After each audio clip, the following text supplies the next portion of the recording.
नमस्कार, सत्यहिंदी.com में आपका स्वागत है।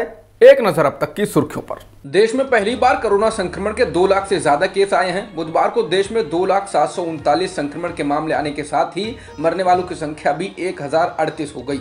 इससे पहले मंगलवार को 1,84,000 संक्रमण के मामले आए थे, यानी एक दिन में पिछले दिन के मुकाबले करीब 16,000 और मामले बढ़ गए हैं। अब देश में कुल सक्रिय मामले 14,71,000 से ज्यादा हो गए हैं। कोरोना संक्रमण के गंभीर संकट से जूझ रहे महाराष्ट्र के मुख्यमंत्री उद्धव ठाकरे ने प्रधानमंत्री मोदी से मांग की है कि कोरोना संक्रमण को प्राकृतिक आपदा घोषित किया जाए। उन्होंने ये भी कहा है कि प्रभावितों को व्यक्तिगत लाभ देने के लिए राज्य आपदा प्रतिक्रिया कोष यानी SDRF का उपयोग करने दिया जाए। उन्होंने इस संबंध में बुधवार को प्रधानमंत्री मोदी को चिट्ठी भी लिखी। इससे एक दिन पहले ही उन्होंने राज्य में लॉकडाउन जैसी पाबंदियों की घोषणा करते हुए 5,476 करोड़ रुपए के पैकेज की घोषणा की है। ये पैकेज उन लोगों के लिए है जिनका काम धंधा और व्यवसाय कोरोना और पाबंदियों की वजह से प्रभावित होगा। बहरहाल कोरोना आपदा तो है, लेकिन इसे प्राकृतिक आपदा घोषित नहीं किया गया है। ऐसा किए जाने पर प्रभावित लोगों को व्यक्तिगत लाभ दिया जा सकेगा। आंकड़ों से ये साफ दिख रहा है कि उत्तर प्रदेश में कोरोना संक्रमण की रफ्तार बेहद तेज हो गई है, लेकिन क्या राज्य सरकार मौत के आंकड़ों को छुपा रही है?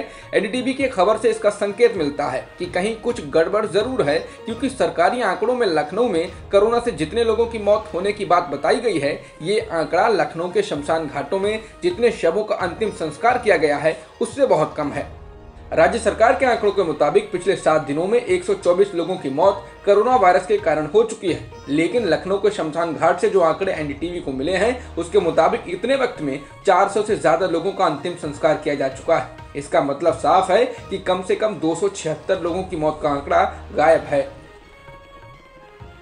महाराष्ट्र में जहां नए मामलों में 61% मामले डबल म्यूटेंट के पाए गए, तो वहीं झारखंड में भी बड़ी संख्या में डबल म्यूटेंट के मामले मिले हैं। झारखंड के रांची और पूर्वी सिंहभूम जिले से हाल में लिए गए सैंपलों में कम से कम 33% सैंपलों में यूके स्ट्रेन और डबल म्यूटेंट की पुष्टि हुई है।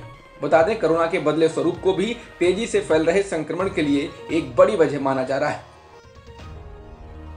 महाराष्ट्र, दिल्ली और उत्तर प्रदेश में कोरोना संक्रमण की स्थिति बेहद चिंताजनक है। महाराष्ट्र में बुधवार को 58,952 नए मामले सामने आए और 278 लोगों की जान गई। बीते दिन संक्रमण का यह आंकड़ा 60,212 था और 281 लोगों की मौत हुई थी। इसका मतलब संक्रमण का ग्राफ मामूली ही गिरा है और ये फिर ऊपर चढ़ सकता है। महाराष्ट्र में एक्टिव मामलों की संख्या 6,12,000 से ज्यादा है। दिल्ली में संक्रमण के मामलों का रिकॉर्ड टूट गया है और अब तक के सबसे ज्यादा मामले बुधवार को आए हैं। आज कोरोना के 17,282 नए मामले रिकॉर्ड किए गए हैं और 104 लोगों की मौत हुई है।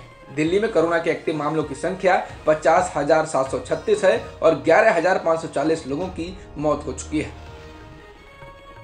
उत्तर प्रदेश में आज से पंचायत चुनाव के लिए मतदान शुरू हो गया है। आज सुबह 7 बजे से पहले चरण के लिए 18 जिलों में मतदान हो रहा है। पंचायत चुनाव में जिला पंचायत सदस्य, क्षेत्र पंचायत सदस्य, ग्राम प्रधान और ग्राम पंचायत वार्ड सदस्य के पदों के लिए मतदान होना है। यूपी पंचायत चुनाव 4 चरणों में होंगे। पश्चिम बंगाल विधानसभा चुनाव के 5वें चरण में शनिवार को 6 जिलों की जिन 45 सीटों के लिए मतदान होना है, उनमें सत्तारूढ़ तृणमूल कांग्रेस और अब की सत्ता की प्रमुख दावेदार के तौर पर उभरी बीजेपी के बीच कांटे की टक्कर है। इस चरण में जाति ही सबसे बड़ा मुद्दा बनकर उभरी है। इस दौर में जहां उत्तर बंगाल के 3 जिलों दार्जिलिंग, कालिम्पोंग और जलपाईगुड़ी जिले की 13 सीटों पर बीजेपी मजबूत नजर आ रही है, तो दक्षिण बंगाल के 3 जिलों उत्तर 24 परगना, पूर्व वर्धमान और नदिया जिले की 32 सीटों पर तृणमूल कांग्रेस।